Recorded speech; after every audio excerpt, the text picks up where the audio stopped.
It's now time to show some love to our sponsors over at DraftKings. Y'all know what time it is. It is Pick Six time. Pick Six is very simple to follow. You pick two or more players, and you go whatever statistical category that you like, and we're going to go more or less. More or less. Extremely easy to follow. It is playoff time, which means I have a little bit more confidence in myself, right? Feels like March Madness all over again, where these games kind of shrink, we chop off and slim down all of the fat, and we have more focused and locked in options. And I think a lot of things are more able to fall into place for us when it's around the playoffs. So the first thing I'm gonna be rocking with is Paolo Banchero and his points against the Detroit Pistons tonight at 20 and a half.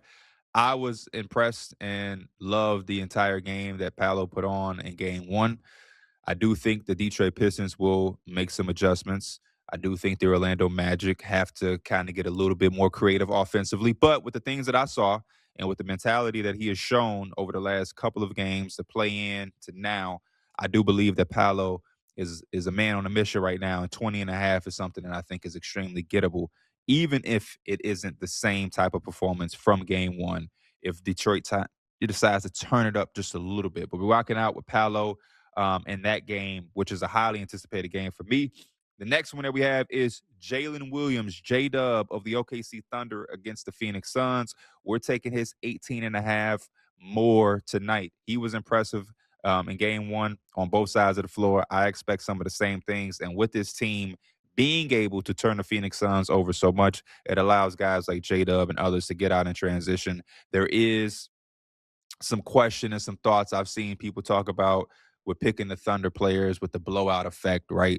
But I still think in the playoff atmosphere and with them respecting the Phoenix Suns, he should be on the floor more than enough to be able to get this quite easily, if I'm being honest. He had an incredible game, and I think he's starting to build up in playoff mode because this is a team that is going to rely on him and his production on both sides of the floor going forward because they needed it last year as well. Going back to the Detroit Orlando game, we're going to rock out with Franz Wagner's assists, 3.5. We're taking more. I think Franz woke up a little late in game one, but when he did wake up, it gave the Magic an extra boost, an extra set of skill sets to get to the basket and convert and finish. And I think if he has the same mentality that he had in the late part of a game one, it will open up some drive and kick opportunities for guys like Desmond Bain and Jalen Suggs, some dump offs to Wendell Carter, maybe some Wendell Carter pick and pops, kind of similar to what we saw from Paolo, right? I think Paolo established himself early offensively, showing that he had an aggressive mindset.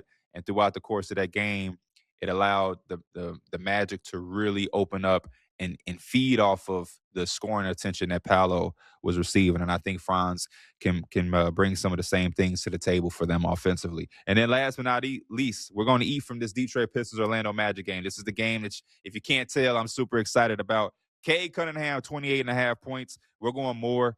He was one of the only bright spots for Detroit in that game one. I think he had 39, almost a 40-point performance. I think some of the same stuff happens where the Orlando Magic kind of allow him to do what he does and turn off all of the others and really, I don't even want to say allow. I just don't think they have an answer for Cade Cunningham. And it's going to be a must win for Detroit. And I would expect Cade from the jump, to really try to cement himself because outside of him, they lack a lot, right? It's really him for the on-ball creation. You got Duncan Robinson for three-point shots.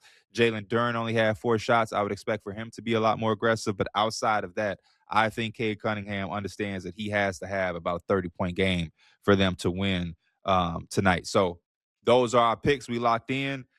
Again, the playoffs, some of these can be turned up. Some of them can be turned down. Yesterday on Numbers on the Board, I picked Reed Shepherd. I don't think Reed Shepherd scored a bucket for me. So kind of unpredictable, but I do like these high stakes games where the matchups are a little bit more head to head. So we locked in. We got more from Tee It Up after this break. For those of you who haven't checked out DraftKings Pick 6 yet, there's an exclusive offer waiting for you. Right now, new DraftKings customers can pay $5 and get $50 in Pick 6 bonus picks. All you have to do is download the Pick 6 app and use promo code ENJOY when you sign up. Pick 6 is available in most states, including Florida, Texas, and California, so don't be afraid to get in on the action. Ride the upside with Pick 6. Hit subscribe for more news, highlights, and analysis from the NBA on NBC.